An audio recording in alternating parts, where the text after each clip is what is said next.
ሰላም የዴሊ ፎረም ቤተሰቦች፣ ኢራንና አሜሪካ ድርድር በተመለከተ አዳዲስ መረጃዎች እየወጡ ነው። በዚህ ጉዳይ ዝርዝር ያለ ዘገባ ይዘናል። በሌላ በኩል ኢራን የተገደሉባት ቁልፍ መሪዎቿ እነማን ናቸው? ምን አይነት ኃላፊነት ነበራቸው? አሜሪካ በኢራን በኩል ከማን ጋር ድርድር ልታደርግ ትችላለች? የሚለውን በሁለቱ ጉዳዮች ላይ ዝርዝር ዘገባ ይዘናል። አብራችሁን ቆዩ።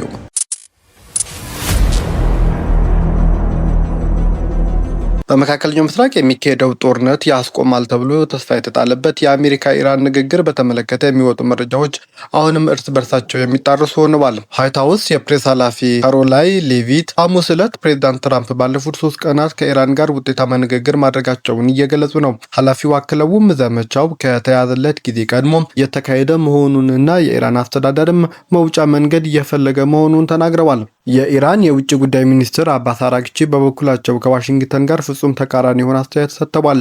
እንደ ውጭ ጉዳይ ሚኒስትሩ ከሆነ ኢራን ለአሁኑ ምንም የመደራደር ፍላጎት የላትም። ሚኒስትሩ አክለውም ይህ መልእክት በወዳጅ አገራት በኩል ተላልፏል ያሉ ሲሆን እነዚህ ለውጦች ግን ውይይትም አይደሉም፣ እንደ ድርድር አይወሰዱም፣ ምንም አድርገን ልንወስዳቸው አንችልም ሲሉ መልሰዋል። ትራምፕ ግን አሁንም ኢራን እየተደራደረች ነው በሚለው አቋማቸው እንደጸኑ ናቸው።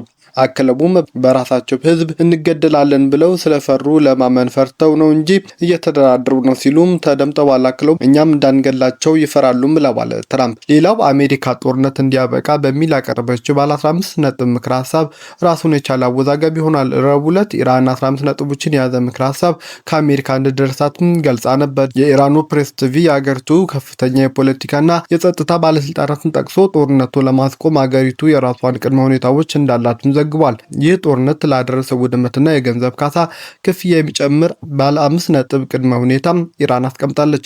ከዚህ በተጨማሪም ጦርነቱ በሁሉም ግንባሮች ማቆምም ተካቶበታል ተብሏል። ይህ በእንዲህ እንዳለ በመካከለኛው ምስራቅ የተካሄደው ጦርነት እንደቀጠለ ሲሆን ኢራን አደረሰችው የተባለው የሚሳኤል ጥቃት ተከትሎ ከእስራኤል የኃይል ማመንጫ ጣቢያ ጭስ ሲወጣም ታይቷል። እስራኤል በበኩሏ በቴህራን የምታደርገውን ድብደባም ቀጥላለች። የእስራኤል ጦር ኃይል ያለምንም ተጨማሪ ፈቃድ የትኛውንም የኢራን ከፍተኛ ባለስልጣን ኢላማ እንዲደረግ መታዘዙን የእስራኤል የመከላከያ ሚኒስቴር ኢዝራኤል ካትዝ ይናገራሉ። ይህንን ያሉት ጦሩ የቴህራን የደህንነትና የስለላ ሚኒስትሮች አሊ ላርጃኒ እና እስማኤል ካቲባን መግደላቸው ይፋ ካደረጉ በኋላ ነው። ካትዝ ጠቅላይ ሚኒስትር ቢንያሚን ኔታንያሁና እኔ ጦሩ ለደህንነትና ለውሳኔ ሰጪ አካላት ቅርብ የሆኑ የኢራን ባለስልጣናት ያለምንም ተጨማሪ ፈቃድ እንዲያስወግድ ፈቃድ ሰጥተናል ብለዋል። ነገር ግን እነዚህ ባለስልጣናት በኢራን የስልጣን ተዋረድ ውስጥ ምን ያህል ወሳኝ ሚና ነበራቸው? አሁን አገሪቱ በበላይነት እያስተዳደረ ያለው ማን የሚለውን በዝርዝር በዚህ ዘገባችን እንቃኘዋለን። አሜሪካና እስራኤል ጥቃት በከፈቱ በመጀመሪያ ቀናቸው የጠቅላይ መሪ አያቶላ አሊ ኻሜኒን መግደላቸው ብዙዎችን በወቅቱ ያስደነገጠ ጉዳይ ነበር። የ86 ዓመት አዛውንቱም እንደ አውሮፓውያን አቆጣጠር በ1979 የኢራን እስላማዊ ሪፐብሊክ የመሰረቱት አያቶላ ሩሆላ ኻሜኒን ከተኩ ከ3 አስርት ዓመታት ያህል አገሪቱን መርተዋል። ኻሜኒ የአገሪቱ ጠቅላይ መሪና የጦር ኃይሎች እንዲሁም የአብዮታዊ ዘቡ ዋና አዛዥ በመሆን በኢራን ውስጥ ከፍተኛ ስልጣንም ነበራቸው። ምንም እንኳን ማንኛውም ፖሊስ ውድቅ ማድረግና ባለስልጣንን በፈቃዳቸው መሾም ቢችሉም አምባገነን የሚባሉ መሪም አልነበሩም ይላሉ የኢራን ሹማ እጅግ ውስብስብና ተፎካካሪ በሆኑት የፖለቲካ ኃይሎች መካከል በመሆን አገሪቱን የመሩት አያቶላ አሊ ኻሜኒ በኢራን ለውጥ ፈላጊዎችና በወግ አጥባቂዎች መካከል ባለው ውዝግብ መካከል ተረጋግተው አገሪቱን ላለፉት 30 ዓመታት በላይ መርተዋል። ነገር ግን ኻሜኒ የተቃውሞ ድምጾች እንዲሰሙ ወይም ውድቅ ያደረጓቸው ፖሊሲዎች እንዲረቁ አልፎ አልፎም ይፈቅዱ ነበር።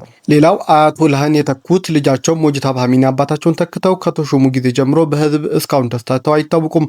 በቪዲዮ ተቀርጸውም ወይም ፎቶግራፍም ተነስተው ለህዝባቸው የለቀቁት ነገር የለም። የአሜሪካ የመከላከያ ሚኒስትር ፒት ሄግስት ምንም አይነት ማስረጃ ሳያቀርቡ አዲሱ ጠቅላይ መሪ ቴህራን ላይ በተፈጸመ ጥቃት ወላጆቻቸውና ወንድሞቻቸው በተገደሉበት ወቅት ቆስለዋል፣ ምናልባትም አካላቸው ጎድሏልም ብለዋል። ሞጅታባ ጠቅላይ መሪ ከሆኑ በኋላ በመንግስት ቴሌቪዥን በተነበበ የመጀመሪያ መግለጫቸው የዓለም 20 በመቶ ነዳጅ የሚተላለፍበትን የሆርሙዝ ወሽመጥን በመዝጋት ጦርነቱ የተገደሉ ዜጎቻቸውን ደም እንደሚበቀሉም ዝተው ነበር።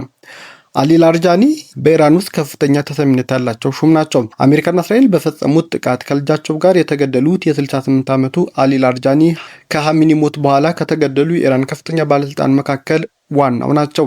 የቀድሞ የአብዮታዊ ዘብ አዛዥና እንደ አውሮፓውያን አቆጣጠር በ2004 ለኻሜኒ የደህንነት አማካሪ ሆነው ከመሾማቸው በፊት ለ10 ዓመታት ያገለገሉት የኢራን እስላማዊ ሪፐብሊክ ብሮድካስት ኃላፊ በመሆን ነበር። ላርጃኒ ከ2005 ከ2007 የኢራን ዋና የኒኩሌር ተደራዳሪም ነበሩ። ነገር ግን በወቅቱ ከፕሬዝዳንት መሐመድ አህመዲነጃድ ጋር አለመግባባት በመፈጠሩ ከስልጣናቸው ተነስተው ነበር።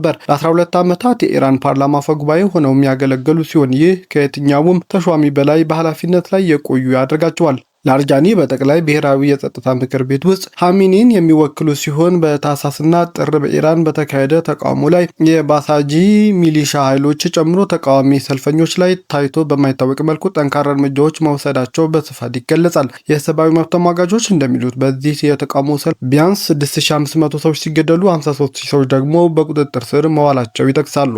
ሌላው በኢራን እስራኤል አሜሪካ ጦርነት የተገደሉት የኢራን መከላከያ ምክር ቤት ዋና ጸሐፊ አድሚራል አሊ ሻምሄኒ ናቸው። የኢራን የደህንነትና የኒውክሌር ፖሊሲ አውጪ ቁልፍ ሰውና ብቸኛው የኢራን ሪር አድሚራል የነበሩት የኻሜኒ የቅርብ አማካሪ አሊም ሻምሃኒ የካቲት 1 ቀን በቴህራን ላይ በተፈጸመ የመጀመሪያው ቀን ጥቃት ነው የተገደሉት። ባለፈው ዓመት በሰኔ ወር ላይ 12 ቀናት በእስራኤልና በኢራን መካከል በተካሄደው ጦርነት ወቅት ቤታቸው ላይ ከተፈጸመው ጥቃት በህይወት ተርፈው ነበር። በአውሮፓውያኑ አቆጣጠር በ1980ዎቹ በኢራን ኢራቅ ጦርነት ወቅት ሻምሃኒ ከአብዮታዊ ዘብ አዛዥ መካከል አንዱም ነበሩ።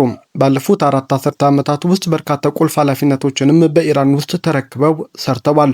ከነዚህ መካከል የእስላማዊ አብዮታዊ ዘብ ሚኒስትር፣ የመከላከያ ሚኒስቴር፣ የባህር ኃይል አዛዥና የጠቅላይ ብሔራዊ ደህንነት ምክር ቤት ጸሐፊ ሆነውም አገልግለው ነበር። በቅርብ ዓመታት ውስጥ በሀገሪቱ የተካሄደ ህዝባዊ ተቃውሞችን በማፈን ረገድ ጉልህ ሚናም ከተጫወቱት መካከል ተጠቃሽ ናቸው። ሌላው ኢራን ያጣቻቸው የአብዮታዊ ዘብ ዋና አዛዡ ሜጀር ጀነራል ሙሐመድ ፓኩፐር ናቸው።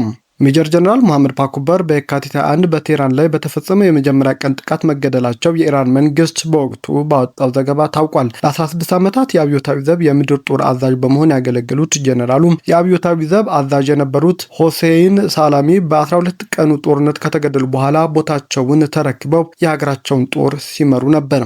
በኢራን ውስጥ ከፍተኛ የስልጣን እርከን ላይ እስካሁን ድረስ የቆዩት ፕሬዝዳንቱ ማሱድ ፔዜሽኪያን ናቸው። የለውጥ አቀንቃኝ ማሱድ ፔዜሽኪያን በ12 የሃይማኖት ሊቃውንትና የህግ ባለሙያዎች የሚመራውን ምክር ቤት የማጣሪያ ሂደት በማለፍ በሐምሌ 6 ቀን 2024 የኢራን ፕሬዝዳንት ሆነው ተመርጠዋል። የ71 ዓመቱ የቀድሞ የልብ ቀዶ ጥገና ባለሙያና የኢራን ፓርላማ አባል የሀገሪቱ ዝነኛም የስነ ምግባር ፖሊሲ በመተቸታቸው ይታወቃሉ ይላሉ ዘገባዎች። እንዲሁም ህብረትና አንድነት ለማምጣት ኢራን ከዓለም መገለሏ እንዲያበቃ እንደሚያደርጉም ቃል ከገቡ በኋላ ትኩረት ስበው ነበር። መጋቢት 11 2026 ፔዜሽኪያን በኤክስ ገጻቸው ላይ ኢራን በአካባቢው ሰላም ላይ ያላትን ቁርጠኝነት አረጋግጠው ጽፈው ነበር። ከ5 ቀን በኋላ ዓለም አቀፍ ማህበረሰብ ይህንን ጦርነት እንዲያወግዝ ሲሉ ጥሪ ያቀረቡ ሲሆን ወራሪዎች ዓለም አቀፍ ህጎችን እንዲያከብሩም እንዲያሳምን እንጠብቃለን በማለት በአሜሪካና በእስራኤል ላይ ዓለም አቀፍ ጫና እንዲደረግም ጠይቀው ነበር። ነገር ግን ይህ ጥሪያቸው ሳይሳካ ቀርቷል። ሌላው በኢራን ውስጥ ከፍተኛ ስልጣን ካላቸው ሰዎች አሁን በህይወት ያሉት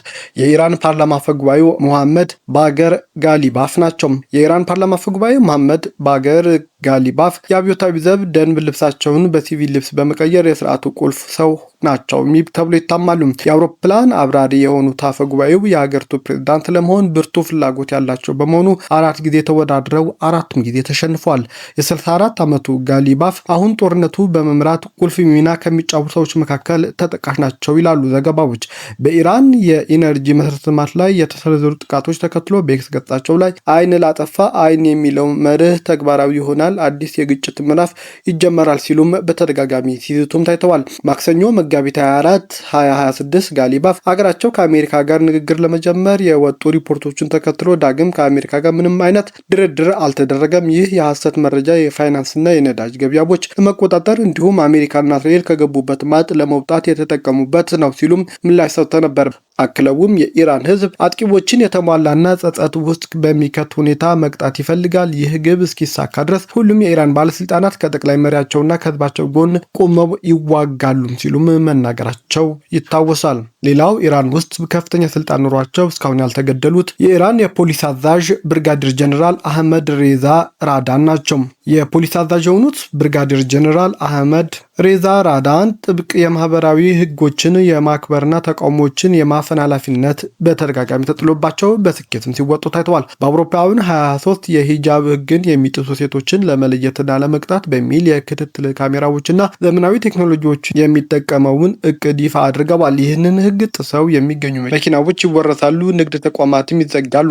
በቅርብ ደግሞ ራዳን በተቃዋሚዎች ላይ ጠንከር ያለ አቋማቸውን አንጸባርቀው ነበር። በጦርነቱ የመጀመሪያ ቀናት ላይ ፖሊስ በጠላት ጥያቄ ወደ ጎዳና የሚወጡ ማንኛውንም ሰው እንደ ጠላት እንደሚመለከትም መናገራቸው ይታወሳል። ሌላው ኢራን ያጣቻቸው የስለላ ሚኒስትሩ ኢስማኤል ሀቲብ ናቸው።